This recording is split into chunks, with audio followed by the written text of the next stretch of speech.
Have you ever just wanted to embark on an adventure that takes you through multiple ecological zones all in one hike? Well, Phil Robinson's trip report about hiking Sandia Crest definitely paints that picture. He details an incredible journey up the Luz Trail, which sounds absolutely beautiful. Oh, that's right. So, what made his particular ascent of Sandia Crest so amazing? He highlights that it's not just the hike up, but also exploring the top of the mountain to places like the Kiwanis Cabin, and then taking the tramway down after eating at 10-3 restaurant. That sounds like a full day. How much elevation gain and distance are we talking about for this hike? The Luz Trail hike is 10.25 miles with over a 4,000-foot elevation gain. They started at 7,000 feet and reached the 10,679-foot summit. Wow, that's significant. And you mentioned ecological zones. What kind of changes did they observe along the way? They passed through 4 life zones, the Sonoran, Transition, Canadian, and Hudsonian zones.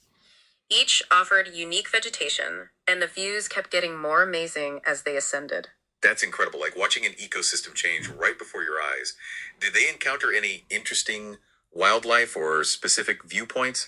They actually saw a horny toad lizard at La Cueva Overlook, which is at 8,860 feet.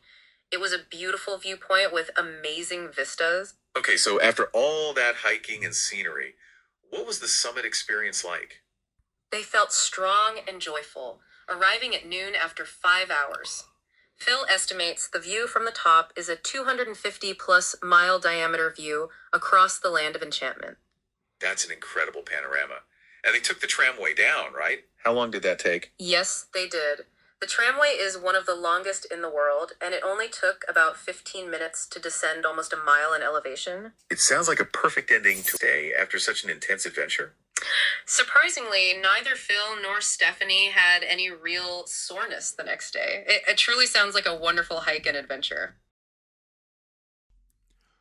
One of the most amazing hikes in New Mexico is hiking up the Luz Trail to the top of Sandia Crest, 179 feet, then hiking across the top of the mountain to the rock Kiwanis Cabin overlooking Albuquerque, then hiking over to the Tramway, eating at the fancy 10-3 restaurant, then taking the tramway down. I'm in a small group through Calvary Church. Stephanie was the only person I knew in the group who could hike this 10.25 mile over 4,000 feet elevation gain hike. I asked her to go, and we went on a joyous adventure. I saw a small group of deer as I neared the parking area. We met at the base of the Sandia Peak Tramway April 4th, 2026 at 6:45 a.m. We left one car there, then drove 4.5 miles to the Luz Trail. It was a chilly morning under a beautiful clear blue sky. We started hiking around 7 a.m. at an elevation of 7,000 feet. The wonderful thing about this hike is that the more you go up, the more amazing vistas are revealed. We were in the shadow of the mountain and did not see the sun till about 2/3 of the way up. The tops of my ears were the only part that was cold. It was announced in the newspaper that the top would be closed April 1st for about 5 months for forest maintenance.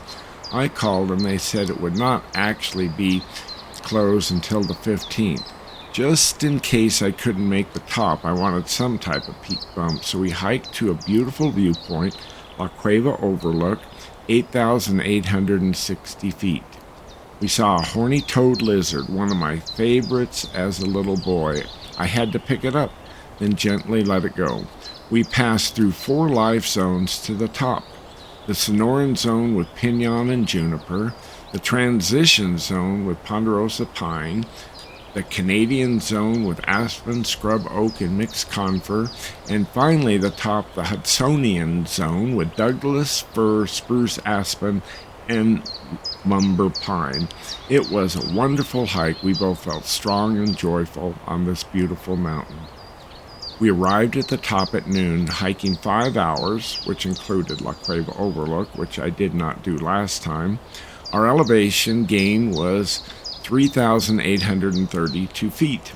We hiked 8.4 miles to the top. You can drive to the top, coming up the backside of the Sandias. It's absolutely worth it to get to the top, either hiking or driving. This is one of the best far-reaching vistas in all of New Mexico. I'm guessing it's probably 250 plus mile diameter view across the land of enchantment. We stayed just a bit, enjoyed the vistas, then proceeded across the top of the mountain, hiking along Crest Trail number 130 to the Kiwanis Cabin, built in 1936. What a place, on the point of a cliff. We proceeded to the Tramway and our hike was over. We hiked 10.25 miles in 6 hours and 15 minutes. We had a total elevation gain of 4,068 feet. I got our one-way tramway tickets. We had to wait a half hour to get in the fancy 10-3 restaurant. I hiked the exact hike with Amy last year. Steffi and I sat in the exact spot in the restaurant. We both had salmon with mango sauce. The fish was great, but I was not too fond of the trimmings. The tramway is one of the longest in the world. It takes only 15 minutes to drop nearly a mile in elevation off the mountain. We arrived back at Stephanie's car, and she took me back to my car. What a wonderful hike. Surprisingly, neither one of us had any real soreness the next day. What a wonderful hike and adventure. I lived most of my life in Albuquerque not realizing the mighty war chief was high up there in the Sandia Mountain, with his fists thrust in the air and flowing black hair. If you would like to see him drive north on Tramway in September or March near the street Constitution and look right below the top of the mountain. There are other times to see it, but that's one of the best. What an amazing sight for an amazing mountain.